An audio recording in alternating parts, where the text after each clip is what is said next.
प्यारे साथियों नमस्कार। केंद्रीय कर्मचारियों और पेंशनर के लिए 8वें वेतन आयोग को लेकर हर दिन कुछ न कुछ नई चर्चाएं सामने आती रहती हैं, लेकिन इन सभी चर्चाओं के बीच सवाल सबसे ज्यादा पूछा जा रहा है, आखिर 8वें वेतन आयोग में फिटमेंट फैक्टर कितना हो सकता है? क्या सरकार 7वें वेतन आयोग की तरह 2.57 फिटमेंट फैक्टर देगी?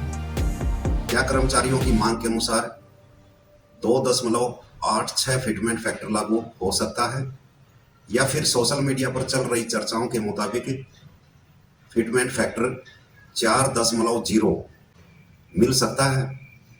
क्या इतना बड़ा सरप्राइज सरकार दे सकती है? अगर फिटमेंट फैक्टर बढ़ता है तो कर्मचारियों की बेसिक सैलरी कितनी बढ़ जाएगी, और आखिर विशेषज्ञ इस बारे में क्या कह रहे हैं? आज की इस वीडियो में इन सभी सवालों का जवाब विस्तार से जानेंगे।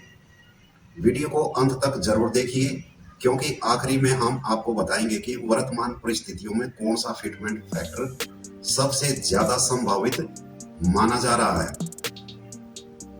तो दोस्तों, सबसे पहले यह समझना जरूरी है कि फिटमेंट फैक्टर आखिर होता क्या है। जब भी कोई नया वेतन आयोग लागू होता है तो कर्मचारियों की पुरानी बेसिक सैलरी को एक निश्चित गुणांक यानी फिटमेंट फैक्टर से गुणा करके नई बेसिक सैलरी तय की जाती है। सरल भाषा में कहें तो फिटमेंट फैक्टर ही तय करता है कि आपकी सैलरी कितनी बढ़ेगी। 7वें वेतन आयोग में फिटमेंट फैक्टर 2.57 रखा गया था। इसी के आधार पर न्यूनतम बेसिक वेतन 7,000 रुपए से बढ़कर 18,000 रुपए हुआ था। ये आप लोग सभी जानते हैं। इसलिए 8वें वेतन आयोग में फिटमेंट फैक्टर सबसे महत्वपूर्ण विषय बन चुका है। क्यों बढ़ गई है चर्चा? दोस्तों, केंद्र सरकार ने 8वें वेतन आयोग के गठन की घोषणा काफी समय पहले कर दी थी। हालांकि आयोग की अंतिम सिफारिशें आने में अभी समय लगेगा, लेकिन कर्मचारी संगठनों ने अपनी मांगे सरकार तक पहुंचानी शुरू कर दी हैं। इन मांगों में सबसे प्रमुख मांग है उच्च फिटमेंट फैक्टर। कर्मचारी संगठनों का तर्क है कि पिछले कई वर्षों में महंगाई, आवास, शिक्षा और स्वास्थ्य खर्च में भारी वृद्धि हुई है। इसलिए नई वेतन संरचना में पर्याप्त बढ़ोतरी होना जरूरी है। दोस्तों, अब बात करते हैं पहले विकल्प की, यानी कि 2.57 फिटमेंट फैक्टर की। यह वही फैक्टर है जो 7वें वेतन आयोग में लागू किया गया था। यदि सरकार इसी के आसपास का फिटमेंट फैक्टर रखती है तो न्यूनतम बेसिक वेतन में सीमित वृद्धि होगी। उदाहरण के लिए, अगर वर्तमान बेसिक सैलरी 18,000 रुपए है तो 2.57 फिटमेंट फैक्टर पर नई बेसिक सैलरी आपकी 18,000 गुणा 2.57 इजिकल टू 46,260 रुपए बनेगी।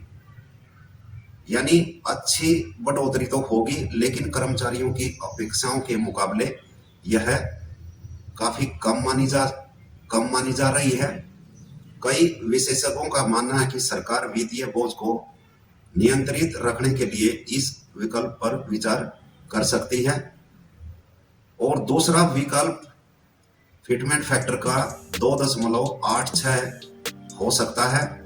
अब आते हैं उस विकल्प पर जिसकी सबसे ज्यादा चर्चा हो रही है, यानी फिटमेंट फैक्टर 2.86। जी हाँ दोस्तों, कई कर्मचारी संगठन और वेतन विशेषज्ञ इसे सबसे संतुलित विकल्प मानकर चल रहे हैं। यदि 18,000 रुपए की बेसिक सैलरी पर 2.86 फिटमेंट फैक्टर लागू होता है तो नई बेसिक सैलरी आपकी हो जाएगी 18,000 गुणा 2.86 इजिकल टू 51,480 रुपए। तो दोस्तों, यानी वर्तमान के मुकाबले काफी बेहतर वृद्धि तो देखने को मिल रही है, लेकिन कर्मचारियों की अपेक्षाओं पर खरा नहीं है। ये आप खुद देख पा रहे हैं। इसी तरह 25,500 रुपए बेसिक वेतन वाले कर्मचारियों की नई बेसिक सैलरी लगभग 72,930 रुपए तक हो सकती है। 35,400 रुपए बेसिक वाले कर्मचारियों की नई बेसिक लगभग 1 लाख रुपए के आसपास पहुंच सकती है। यही वजह है कि 2.86 फिटमेंट फैक्टर को सबसे व्यवहारिक विकल्प के रूप में देखा जा रहा है। और दोस्तों तीसरा विकल्प 4.0 फिटमेंट फैक्टर है। अब बात करते हैं उस विकल्प की जिसने सोशल मीडिया पर सबसे ज्यादा सुर्खियां बटोरी हैं, यानी 4.0 फिटमेंट फैक्टर। कई कर्मचारी संगठन और कर्मचारी समूह इस स्तर की मांग कर रहे हैं। अगर 18,000 रुपए की बेसिक सैलरी पर 4.0 फिटमेंट फैक्टर लागू होता है तो नई बेसिक सैलरी आपकी हो जाएगी 18,000 गुणा 4 इजिकल टू 72,000 रुपए। सोचिए न्यूनतम वेतन सीधे 72,000 रुपए तक पहुंच सकता है। इसी तरह 25,500 रुपए बेसिक वेतन 1 लाख रुपए से अधिक पहुंच जाएगा। 35,400 रुपए बेसिक वेतन 1.4 यानी कि 1.4 लाख रुपए से ऊपर पहुंच सकता है। सुनने में यह बेहद आकर्षक लगता है, लेकिन यही सबसे बड़ा सवाल खड़ा होता है, क्या 4.0 फिटमेंट फैक्टर संभव है? क्या सरकार इस फिटमेंट फैक्टर के लिए तैयार है? तो दोस्तों अधिकांश आर्थिक विशेषज्ञों का मानना है कि 4.0 फिटमेंट फैक्टर लागू होने से केंद्र सरकार पर लाखों करोड़ रुपए का अतिरिक्त वित्तीय भार पड़ सकता है। केंद्र सरकार के लाखों कर्मचारी और करोड़ों पेंशनर इस फैसले से प्रभावित होंगे। सिर्फ वेतन ही नहीं बल्कि पेंशन, डीए, एचआरए, अन्य भत्ते सब पर इसका सीधा सीधा असर पड़ेगा। यही वजह है कि कई विशेषज्ञ 4.0 फिटमेंट फैक्टर की संभावना को कम मान रहे हैं। हालांकि कर्मचारी संगठनों की मांग इसी फिटमेंट फैक्टर पर बनी हुई है। 8वें वेतन आयोग में कौन कौन से मुद्दे महत्वपूर्ण हैं उन पर एक नजर डालते हैं। फिटमेंट फैक्टर के अलावा कर्मचारी कई अन्य मुद्दों पर भी सरकार से उम्मीद लगाए बैठे हैं, जैसे न्यूनतम वेतन में बढ़ोतरी, पेंशन संशोधन, पुरानी पेंशन योजना की मांग, प्रमोशन नीति में सुधार, वेतन विसंगतियों का समाधान, डीए को बेसिक वेतन में मर्ज करने का मुद्दा। इन सभी विषयों पर आयोग विचार विमर्श कर सकता है और कर भी रहा है। विशेषज्ञ क्या कह रहे हैं इस बारे में? अगर विभिन्न आर्थिक विश्लेषकों, वेतन विशेषज्ञों और कर्मचारी संगठनों की बातों को मिलाकर देखा जाए तो 3 बातें निकल करके सामने आती हैं। पहली, 2.57 फिटमेंट फैक्टर कर्मचारियों को बहुत ज्यादा संतुष्ट नहीं कर पाएगा। दूसरी, 4.0 फिटमेंट फैक्टर सरकार के लिए बहुत महंगा साबित हो जाएगा।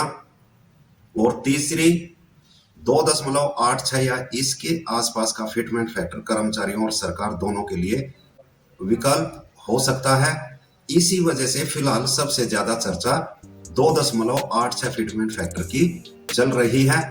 महत्वपूर्ण बात क्या है दोस्तों, यहाँ एक बात बहुत जरूरी है।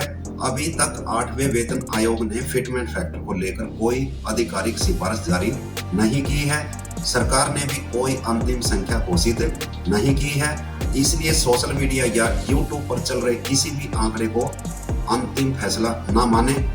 अभी 2.57, 2.86 और 4.0 तीनों केवल संभावनाएं और चर्चाएं हैं।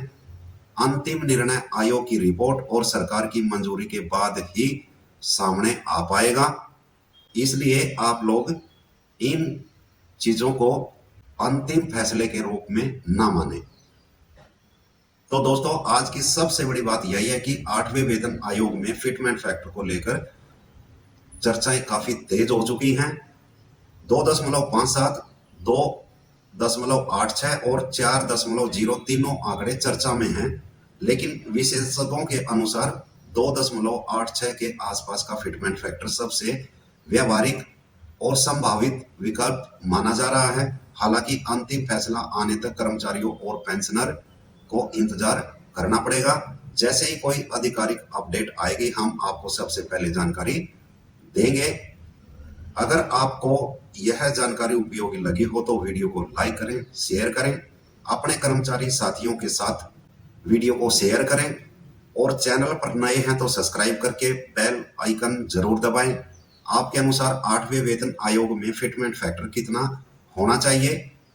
2.57, 2.86 या 4.0 क्या होना चाहिए?